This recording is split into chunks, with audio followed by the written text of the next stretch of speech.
Hello, my name is Carl Gibbons. I am the owner of Given 100, and today I'll be talking and working with Becky here on stretching techniques. Becky, you want to give a little background information about yourself? I can. I happen to be a patient here. I work for Dr. Smith. I have had almost all of the injections and the diagnostic discogram and ended up having surgery. So I truly understand our patients here, the pain that they go through, and I'm looking forward to learning myself about how to better take care of my back and feel better. I really want people to understand the importance of stretching. A lot of people nowadays don't see the value in it and understand how 5 and 10 minutes can help you throughout the whole day. And so we will begin. Ready? All right, first thing I want to work with you on is when you wake up in the morning. A lot of people jump out of bed and get into their day, want to rush and to get into breakfast and shower, but the first couple minutes should be devoted towards you. Okay. And that's where stretching comes in. So when you get out of bed, I think you should give yourself about a minute worth of just right here. Stretching out that lower back, those obliques in this core area. Most people believe that their abs are strong and they have a strong core, but actually your core is a belt. It starts here, goes around to your obliques, and then your lower back. So if you can give yourself a minute of this, help get that blood flow from the bottom, top of the body all the way back down to the bottom. Keeping legs firm or moving? No, you want to turn over that foot. Okay. And as you go, you'll feel yourself loosening up, and you'll be able to turn further and further on every twist. So you give yourself a minute of that. Now, once you're done with that, you want to kick out any kinks. Most of the time, people knees and joints lock up. So we want to just give a little bit of kinks, help that blood flow come through. Okay. Now, this is my favorite position. I like to hold it a lot. And so what I would say you can do is start challenging yourself on how long you can hold this position. Once you want to get your feet square up underneath you, you want to be able to lock your arms here. You want to let hang here and let gravity do its thing. In the process, you want to slowly but surely be pushing back your knees. So I would say first start off with 30 seconds, then second pose 45 seconds, then after that maybe a minute. Just hang or push? Just hang and let gravity do its thing. You want to let your neck come down, you just want to relax. Make sure you're breathing in the process. We don't want you falling over. Now you can come up and go right back to this twist. This twist is going to help loosen up everything. Because what's happening is when you're sleeping, your body's tightening up. Your lower back's getting tight, your glutes are getting tight, and your hamstrings are becoming tight. So we want to make sure we loosen all of that up. All right. Now let's go back to the hold. Make sure we're here. We want to push our knees back. Now a lot of people won't have that flexibility in the beginning. So if you have to start here, and when you're hanging, that's fine. But slowly but surely, as you become better with this stretch, you want to be able to push your knees back and take yourself down lower and lower. As you can see, Becky's coming more comfortable in the position, which is good. That lower back is more loosening up because those hamstrings and glutes are loosening up. All right, come back up. Now we're going to start with the top of the back. The body's connected through every single muscle, through every single part. So first thing we're going to do, we're going to take that right arm, we're going to bring it across here, and we're going to pull through. There you go. Now you should feel a loosen here, here, and here. Now these holds up in here where you work your shoulders and your neck, you want to do around 30 seconds or so. I'll let you switch off, opposite arm. Pull this right here so you'll be able to pull back as far as you want. Okay. Whatever your range of motion allows.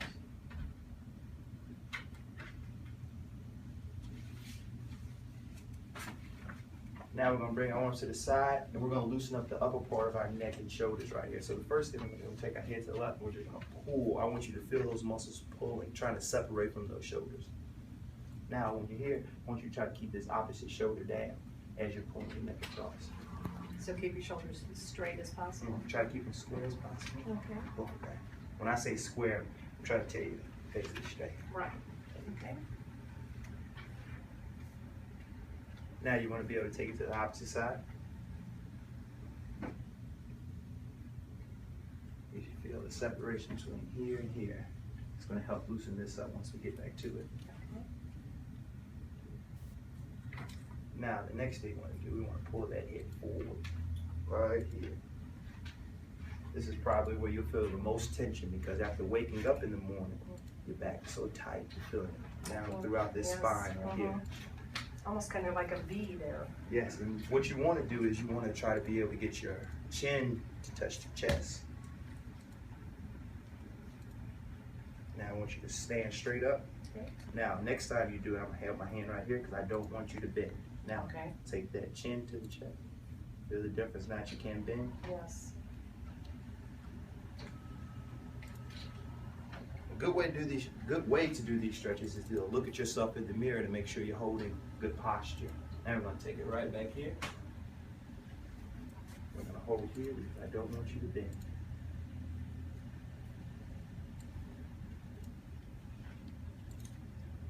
Now we're going to go right back to the beginning and get right in here. You should feel yourself just a little bit looser. I am. Now we're going to go back to my favorite pose right here. And just hang. You should feel yourself just coming down further and further. Make sure you're breathing.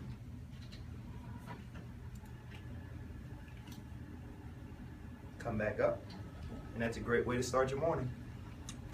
Carl has asked me to tell him about my everyday activities and how it affects my life. I think the hardest thing for me is bending.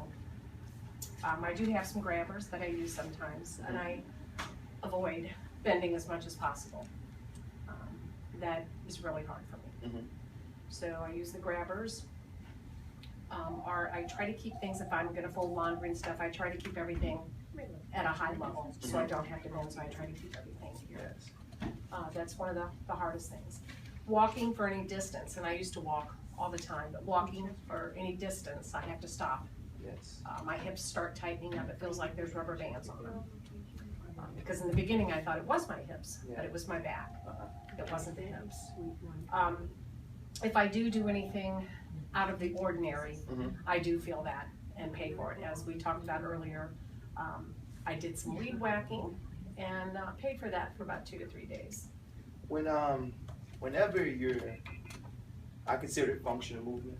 Whenever you're moving, you need to make sure your body's prepped and prepared to be able to do whatever it is that you're going to do. A lot of the bending problems come because you have tight hips. Yes. Tight hips come from tight back. Right. Tight back comes from most likely weak hamstrings.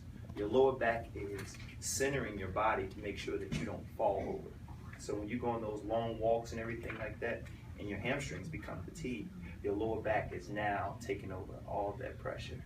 And it's tiring you out, and it's creating those hips to be tired because your whole middle part of your body is being put into overdrive, and it's taking on so much pressure, so much force, and yet those muscles aren't strong enough to be able to carry it. If you look at a football player or a basketball player, a soccer player, any athlete, you see that their mid area from the lower back all the way down to the hamstrings are really strong.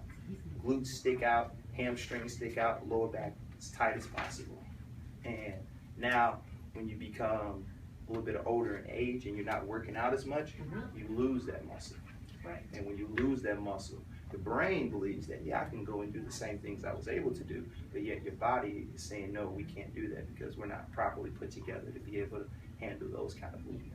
So are you saying that I need to start from here and strengthen up to here? Yes. First thing I would say is walking is awesome. But you need to be able to find some things that be able to strengthen your hamstring, strengthen your glutes. You strengthen those two areas, it takes pressure off that lower back.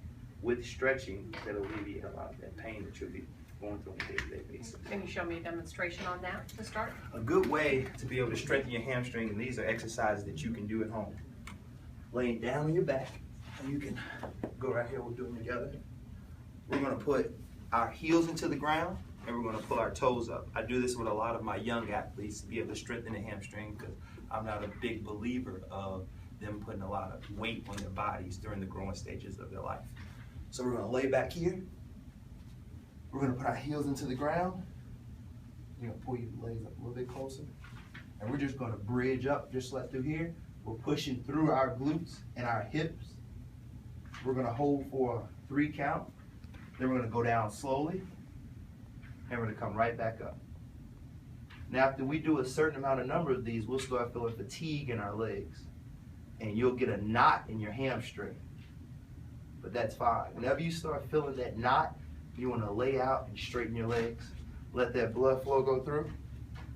Doesn't really have a number or a set time of how long you want that to happen. Whenever you feel comfortable, then you come back to it. Now, to be able to, what we want to be able to do is eventually isolate one hamstring to be able to strengthen it by itself. So we're going to put our left leg straight up in the air. We're going to take this right hip up. Oh my goodness. And we're going to take it right back down.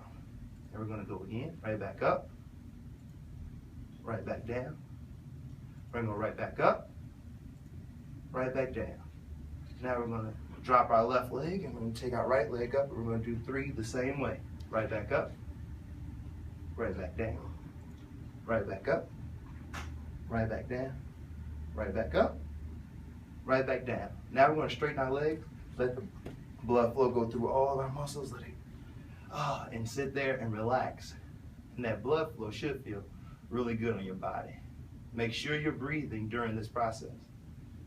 Then we're going to come right back here from our beginning positions. Push our hips all the way through to the top again. 3 count. Right back down. Up. Right back down. Up. Right back down. And then we're going to straighten our legs again. Let the blood flow go through. Breathe and relax. We can stand up from there.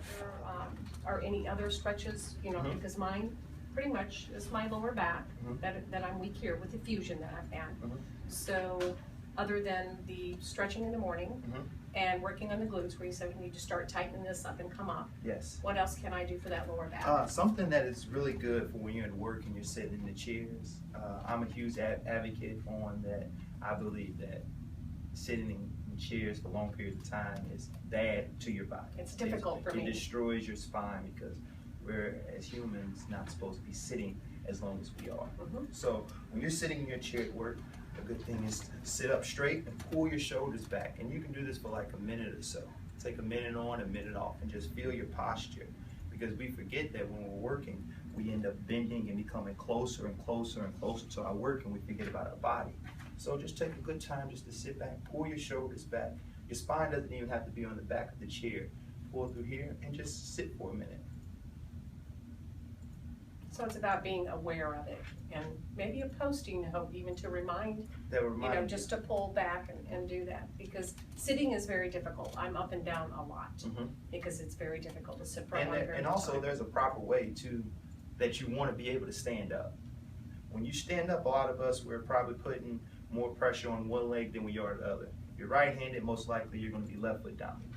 All right, because that's how you reach out. So you could stand up like this, but a proper way you want to be able to stand up is square your feet up, heels into the ground, toes here, and you want to be able to, when you stand up, put all of that pressure from you standing up into this back side of your body. Well, I'll try that, but this, as you can see, getting up off the floor, that's very difficult for me to get down and get up because this area is weak. So for me to, I'll try it and see if I can do it. So you're saying push back into the heels? Heels into, widen your legs a little bit more. Square. Every time you do something, you want to be able to square your body. Okay. Try it. Makes it a lot easier because now you're pulling your hips through. You're not standing up. You got here to the functional part where your body is here. Now you can activate those hamstrings and those glutes and bring those hips through. You try it again. Makes standing up a lot easier. Yeah, I did. Another stretch you can do is when you're sitting in the chair for a long period of time, after you pull those shoulders back, take your right arm and take it to the opposite side. And just hold it for a 30 count. And as you're reaching, you want to be able to go further and further. Then you want to come back here, take the opposite.